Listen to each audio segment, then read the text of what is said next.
Halo para sahabat HR. Pada kesempatan kali ini, kita akan membahas hubungan antara struktur organisasi, struktur golongan jabatan, dan remunerasi. Kita akan membahas satu persatu. Namun sebelum itu, mari kita pahami terlebih dahulu apa itu struktur organisasi. Struktur organisasi adalah suatu kerangka kerja yang digunakan untuk menentukan hubungan antara berbagai bagian dan anggota dalam suatu organisasi. Struktur organisasi bertujuan untuk memudahkan koordinasi, komunikasi, dan pengambilan keputusan dalam organisasi. Selain struktur organisasi, ada juga yang disebut sebagai struktur golongan jabatan. Struktur golongan jabatan ini adalah suatu bentuk hierarki dalam organisasi yang menunjukkan tingkatan jabatan yang ada, serta kriteria-kriteria yang harus dipenuhi untuk menduduki jabatan tersebut. Struktur golongan jabatan bertujuan untuk memperjelas kewenangan dan tanggung jawab dari setiap jabatan dalam organisasi. Nah, bagaimana hubungan antara struktur organisasi dan struktur golongan jabatan? Struktur golongan jabatan biasanya ditentukan berdasarkan struktur organisasi yang telah ada. Dengan kata lain, struktur organisasi menjadi dasar bagi pembentukan struktur golongan jabatan. Struktur golongan jabatan ini kemudian akan memudahkan pengaturan tugas dan tanggung jawab, serta memberikan penghargaan dalam bentuk remunerasi yang sesuai. Lalu, apa itu remunerasi? Remunerasi adalah bentuk penghargaan yang diberikan kepada karyawan dalam bentuk gaji, bonus, tunjangan, atau insentif lainnya. Remunerasi bertujuan untuk memberikan motivasi kepada karyawan agar bekerja lebih baik, serta memastikan bahwa karyawan mendapat imbalan yang sesuai dengan kontribusinya.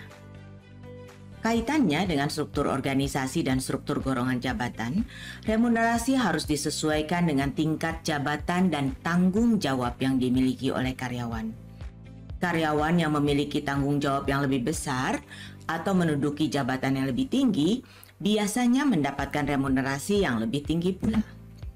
Pada prakteknya, perusahaan biasanya memiliki suatu skala gaji atau range gaji untuk setiap golongan jabatan. Gaji yang diberikan kepada karyawan kemudian disesuaikan dengan range gaji yang telah ditentukan sesuai dengan golongan jabatannya. Namun, hal ini juga harus disesuaikan dengan kinerja karyawan tersebut. Karyawan yang memiliki kinerja yang baik dapat mendapatkan remunerasi yang lebih tinggi dibandingkan dengan karyawan yang kinerjanya kurang baik. Oleh karena itu, perusahaan perlu memiliki sistem penilaian kinerja yang adil dan objektif. Dan ini akan menjadi topik bahasan terpisah. Singkatnya, nantinya teman-teman akan melihat bagaimana desain manajemen kinerja yang adil akan sangat membutuhkan adanya 3 elemen dasar ini terimplementasi dengan baik.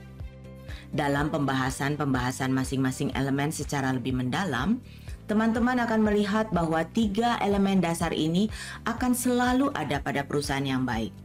Sangat disayangkan jika 3 elemen ini hanya diadakan untuk sekedar pemenuhan birokrasi perusahaan. Perlu disadari dari awal bahwa hubungan antara ketiga elemen ini pada akhirnya akan mempengaruhi motivasi karyawan. Ketika karyawan merasa bahwa struktur organisasi dan struktur golongan jabatan yang diterapkan adil dan transparan, maka karyawan akan merasa termotivasi untuk bekerja lebih keras. Selain itu, remunerasi yang sesuai dengan tanggung jawab dan kinerja karyawan juga akan menjadi faktor yang memotivasi karyawan. Namun, jika salah satu dari ketiga elemen ini tidak seimbang atau tidak diatur dengan baik, maka dapat berdampak buruk pada kinerja organisasi. Misalnya, jika struktur golongan jabatan yang diterapkan tidak adil, maka karyawan yang memiliki tanggung jawab besar tapi digaji rendah dapat merasa tidak dihargai dan tidak termotivasi untuk bekerja lebih keras. Kesimpulannya, struktur organisasi, struktur golongan jabatan dan remunerasi adalah 3 elemen yang saling terkait dan mempengaruhi kinerja organisasi secara keseluruhan. Bagaimana? Apakah para sahabat setuju dengan apa yang saya jabarkan di video ini? Mari bagi ilmu. Ciao.